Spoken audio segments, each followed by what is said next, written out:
Hello বন্ধুরা, গোপাল রান্নাঘর থেকে তোমাদের সাদর আমন্ত্রণ। বন্ধুরা, পুজো প্রায় দোরগোড়ায়, তাড়াতাড়ি রান্না খাওয়া সেরে তো সব ঠাকুর দেখতে যেতে হবে, কিন্তু ভালো খেতে হবে। তো সেই জন্যে কিছু চটপটা, কিছু মুখরোচক আইটেম আমি বেশ দীর্ঘদিন ধরেই দেখাচ্ছি। তো আজকে দেখাচ্ছি হচ্ছে পমফ্লেট মাছ। যেই মাছটা ছোট বড় সবার খুব প্রিয়, কারণ মাছটায় কাটা থাকে না। সেই জন্যে আমি পমফ্লেট মাছের তেল ঝাল দেখাচ্ছি, খুব একদম সাধারণভাবে, কিন্তু একটা অসাধারণ টেস্ট হয়। তো আপনারা করে খাবেন। তো কিভাবে করছি, পমফ্লেট মাছ বাছার সময় কিন্তু একটু বড়, অর্থাৎ খুব বড় নয় আবার খুব ছোট নয়, মিডিয়াম সাইজ আর কি, সেরকম পমফ্লেট মাছ বেছে নেবেন। তো আমি এরকম 4টি পমফ্লেট মাছ বেছে নিলাম। এটাকে কিন্তু নুন হলুদ দিয়ে কিন্তু ম্যারিনেট করে নিলাম। ঠিক আছে, আমি সামনে পমফ্লেট মাছগুলো নিয়ে আসছি, দেখতে পাচ্ছেন যে আমি কি সাইজের পমফ্লেট নিয়েছি। কারণ তেল ঝাল যখনই করবেন তখন কিন্তু খুব বড়টাই করবেন না, সেটা ফ্রাইয়ে ভালো লাগে। দেখেছেন আমি নুন হলুদ দিয়ে কিন্তু পমফ্লেট মাছগুলোকে ভালো করে কিন্তু ফ্রাই করে নিচ্ছি। দুপিঠটাতেই ভালো করে নুন হলুদ মাখিয়ে নিলাম। এবার সর্ষের তেল দিয়ে রান্না করব, যেহেতু তেল ঝাল। একটু লঙ্কার গুঁড়োও মাখিয়ে নিলাম মাছগুলোতে। ভীষণ টেস্টফুল মাছ, ছোট বড় সবার ভীষণ প্রিয়, কারণ হচ্ছে কাটা থাকে না। সুতরাং পুজোর একটা আইটেম হিসাবে কিন্তু পমফ্লেটও আসতে পারে। তো তাড়াতাড়ি করতে হবে, কিন্তু ভালো একটা রেসিপি করতে হবে। তো সেই হিসাবে আমি কিন্তু পমফ্লেটের তেল ঝালটা দেখাচ্ছি। হয়ে গেছে, আমার ম্যারিনেট করা হয়ে গেছে। কড়াইতে কিন্তু আমি 4 থেকে 5 চামচ সর্ষের তেল দিয়েছি। দিয়ে এটা একটু তেল বেশি লাগে, দিয়ে কিন্তু আমি এবার মাছগুলোকে কিন্তু ভেজে নেব। একটা কথা বলার বিষয়, সেটা হচ্ছে বন্ধুরা, পমফ্লেট কিন্তু কখনো কড়া করে ভাজবেন না।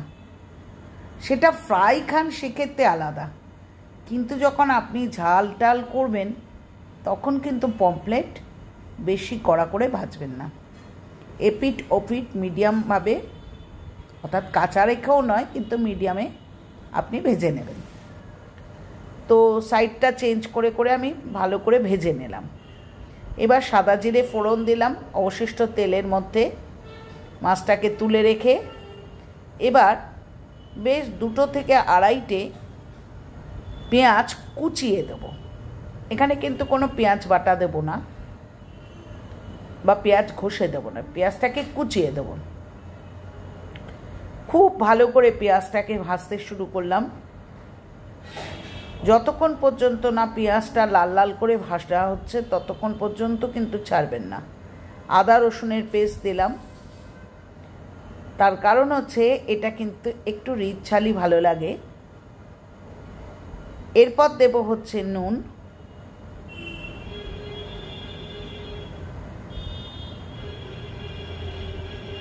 ভালো করে পেঁয়াজটাকে ভেজে নিচ্ছি। এখানে কিন্তু আমি টমেটোর কোনো পেস্ট দেবো না, টমেটোগুলোকে ফালি ফালি করে কেটে নিয়েছি, বেশ 2-3টি টমেটো। টমেটোর পরিমাণটা একটু বেশি দিতে হবে, বড় টমেটো বেশ 2-3টে ফালি কিন্তু আমি পিস পিস করে কেটে নিয়েছি। এবার খুব ভালো করে উল্টে পাল্টে ভাজতে থাকবো। ঠিক আছে, ঝাল একটু দিতেই হবে, কারণ তেল ঝাল যখন বলছি তখন নিশ্চয়ই একটু লঙ্কার পরিমাণ বাড়িয়ে দিতে হবে। আমি 6টা থেকে 7টা লঙ্কা দিয়েছি, কাঁচা লঙ্কা চিড়ে দিয়েছি। একটু নুন দিয়ে দিলাম, দিয়ে এবার বারবারই তো বলছি এটার মধ্যে কিচ্ছু নেই। দেখেছেন, হলুদ 1 চামচ, লঙ্কার গুঁড়ো 1 চামচ, 1/2 চামচ জিরের গুঁড়ো, 1/2 চামচ ধনের গুঁড়ো দিয়ে মশলাটাকে খুব ভালো করে কষিয়ে নিচ্ছে।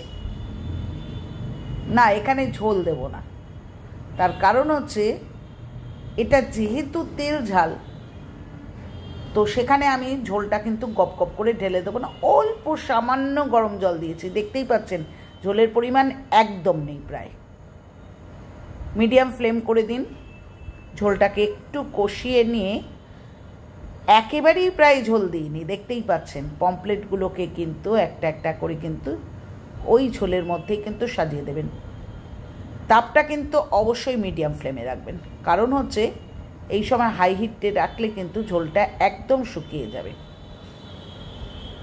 হয়ে গেল, 4টি মাছই কিন্তু আমি এইভাবে শুইয়ে দিয়েছি। আবার সাইডগুলো চেঞ্জ করে ফেলেছি, অল্প ঝোল রেখে, দেখতে পাচ্ছেন একদম মাখো মাখো অবস্থায় কিন্তু পমফ্লেটের তেল ঝালকে কিন্তু আমি গ্যাসের থেকে নামিয়ে নিলাম। গরম ভাতে বন্ধুরা একবার পরিবেশন করে দেখুন, খুব তাড়াতাড়ি তৈরি হয়ে যায়, কিন্তু খুবই সুন্দর একটি রেসিপি, যেটা একবার করে খাওয়ার জন্য আমার অনুরোধ রইল। তো আজকের মতো আসবো বন্ধুরা, আবার পরের দিন আসবো আবার কোনো দুর্গাপুজো স্পেশাল মেনু নিয়ে। এবার বলি, পুরনো বন্ধুরা যারা প্রচুর সমর্থন করছো, আমার শারীরিক অসুস্থতার কারণে বা আমি নিজে সময় দিতে পারছি না, একদম দিতে পারছি না, সবার ইয়েতে পৌঁছতে পারছি না, নিশ্চয়ই আমি কাল বা পরশু থেকে একেবারেই রেগুলার হয়ে যাব এবং প্রত্যেকের পরিবারে আমি যারা আমাকে কমেন্ট করছো পৌঁছাবো। তো আজ আসি, নতুন বন্ধুদের কাছে রিকোয়েস্ট, চ্যানেলটা সাবস্ক্রাইব করো, লাইক করো, কমেন্ট করো, শেয়ার করো। দুর্গাপুজো সবার আনন্দময় হয়ে উঠুক।